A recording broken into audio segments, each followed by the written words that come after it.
Hello Year 5, welcome back to another day of our Floodland by Marcus Sedgwick. We are on chapter 11 or chapter 9 if you're reading along in the book, and that is on page 71. All content in this book is owned by Marcus Sedgwick and illustrated and written by Marcus Sedgwick. So last time she'd seen that Sarah had her mother's pendant, or what she thought was her mother's pendant, her necklace on. And she got really angry, but then William said it gave her hope because he remembered that he remembered the trade happening, and it was a man and a woman who traded it, and it wasn't Spat that gave it to her. And she was unsure whether it could be her mum and dad or it could be, and she didn't know what to think. But in the back of her mind was still this Munchkin's room that she'd found. And she's going to go and investigate it in this chapter, so let's see what happens. Zoe knew time was running out. She would have to find Leica fast, or she was going to get caught up in a fight she wanted nothing to do with. Her fate would become a matter of chances then. When Munchkin was occupied for a couple of hours at least with Doobie's meeting, Zoe decided to find his hideout. She was convinced she could do a deal with him, just like her parents did with Sarah. They traded for food for a useless bit of jewellery. She would trade information for silence. Her boat for not telling Doobie about Munchkin's lair. But to do that, she had to find it first. She had to do it without being seen by anyone, and that was one of the things about the inhabitants of the cathedral. They were always watching. It was even hard to see everyone who might be watching her. Many of them clung to the dark corners, hidden from sight. Still, the urge in her to explore was too strong to ignore. As far as she could tell, no one was taking any notice of her. She calmly as she could took a burning candle from the side of wall of the cathedral and headed for the corridor she'd sat in the night before. In daylight, it was surprisingly easy to find the hidden door. She counted the number of steps she'd taken before, and there it was in front of her. Still, if you didn't know where to look, you'd probably never find it. She gave it a push with her hand, and it sprang back slightly. She put her fingers round the crack and pulled. The stone swung towards her. A narrow spiral staircase stuck out upwards and in the huge old stonework of the walls. Shoving the smoky candle out in front of her, she climbed into the hole. There was an iron handle fixed into the back of the stone door. It was smooth and cold. She pulled the door to behind her. Her candle flickered gold on the stone, and she began to climb into the roof of the cathedral. On her way up there were a couple of turnings that she could have taken. A junction here and there with other passengers led away into the cramped darkness. But it was obvious which way Munchkin went. Even in the gloom of her candlelight, Zoe could see where the side passengers were thick with dust. As she climbed up the steep stone stairs, she noticed she had been swept by the regular passage. She could see they had been swept by the regular passage of feet, Munchkin's feet. Just as she began to wonder when the climbing would stop, the stairs ended abruptly. There was a low tunnel that ran away from her. Its floor curved slightly upwards, and she guessed she was right up in the roof now, in some space at the edge of the vaulting. She walked down the tunnel, choking from the smoke of the candle in the confined space. At the end was a wooden door about 3 feet high. She pushed it open and found herself looking into Munchkin's lair. Almost immediately she saw the hole in the floor that she'd spotted from below.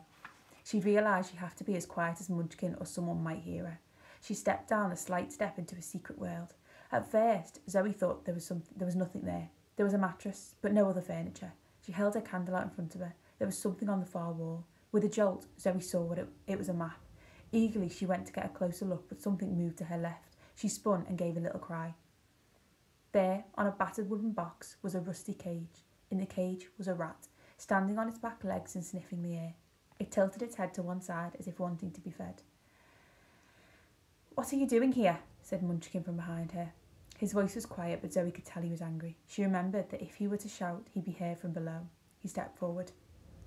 I didn't mean any harm," Zoe whispered. "You're lying," said Munchkin, a little too loudly. He shrank at the sound of his own voice. "No," said Zoe, but she knew that he was right. "What are you doing here?" he said again. He moved in and shut the door behind him. Zoe took a step back, still holding her candle firmly. She tried to work out whether he'd risk attacking her up here. Munchkin seemed to be trying to work out what to do too. For a long time they stood watching each other carefully, like animals about to fight. In the cage, the rat dropped to its paws and ran up and down the length of its home. It suddenly gave a loud squeak. "Shh, rat," said Munchkin. "You must have to be really careful with the noise. Up here, I mean," Zoe tried. "You shouldn't be here," said Munchkin, but Zoe thought he sounded a little bit less cross than last time. "Does he think you've brought some food?" asked Zoe, nodding at the rat. "What?" Your rat, have you come to feed him? There's never enough food, said Munchkin, but I give the rat what I can spare, see? He's really nice, said Zoe, lying again, she thought. She wasn't actually afraid of rats. There were plenty of them around. After all, it was just that this one was in pretty bad state. It had patchy fur and it looked as if it had chewed off its own whiskers. It had sort of mangy-looking tail that only sick rats get. I know he's not much to look at, said Munchkin defensively. You should let him out sometimes. Do you let him out? Asked Zoe, realising as she'd said it might not be a tactful question to ask, but it was all right. Oh yes, he said, but sometimes it's such a job to get him back in the cage. He got out of the door the other night, and then I was out hours for chasing him all through. Are there lots of passengers then? Asked Zoe. Lots of passages then? Asked Zoe.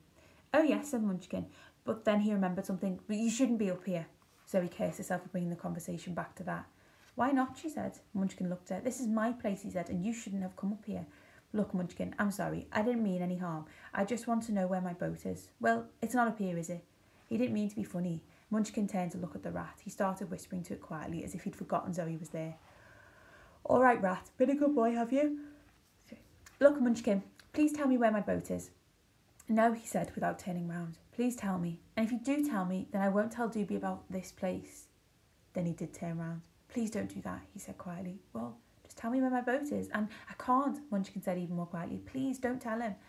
He looked at Zoe and she saw the fear on his face. She looked away. She knew she'd never be able to get him into trouble, and she hated herself for even trying to threaten Munchkin. She would be just as bad as everyone else if she started that kind of thing. Munchkin, she said, shaking her head. What are you doing working for Doobie? Mind your own business, he said, but it was without anger. Your meeting was over quickly. Doobie's got it all under control, he said. Then he added, please go. Okay, she said, listen, I promise I won't tell anyone about this place, or rat, okay? He nodded. As she stepped backwards to the small door, she had to ask one more question. Munchkin, where's that map of? He looked at it for a second. That's here. That is, years ago, see? There's no water anywhere, just a couple of rivers. This brown bit here, that's the island now, and that cross is the cathedral. Wow, said Zoe, her spirit leapt. She could see land, lots of land all the way from the island to Norwich to the sea, miles and miles away, and in the other direction the map finished before any sea appeared. Where did you get it? She asked. It was my mum's. His words reminded Zoe of her mother's pendant. She wanted to get it back badly, but she knew it wasn't worth the fight. She already knew she would have to let it go, no matter how much it hurt. Have you got parents? Asked Zoe stupidly. Not anymore, said Munchkin. Have you? Yes, said Zoe. Well, no, I don't know, really. That was the end of their talk. Please go now. Munchkin seemed to have gone back into his shell. Munchkin, I couldn't come and have a proper look at the map sometime. Please go. Zoe knew she was taking a risk. If she pushed Munchkin too much and he got angry, someone might hear them. But she had to get a better look at the map. Just quickly, to make a copy or... Go, said Munchkin. She nodded her head. OK, Munchkin, she said, giving up. She couldn't take the risk of someone hearing them. She decided to come back another time. She ducked backwards through the little door. Your boat, said Munchkin suddenly. There's a shed on the west side, but it's locked, and only Doobie has a key. Thanks, Munchkin.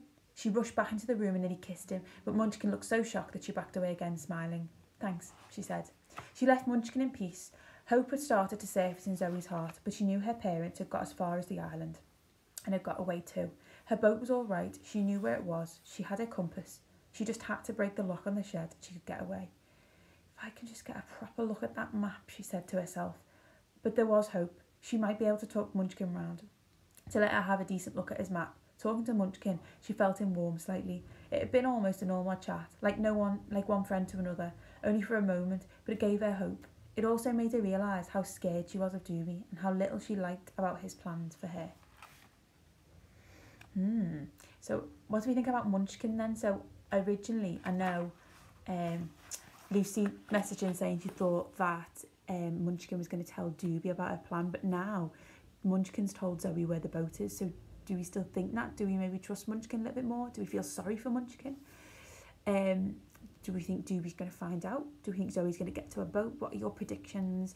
How do you feel about your past predictions about characters? And what do you think now? Okay, see you soon.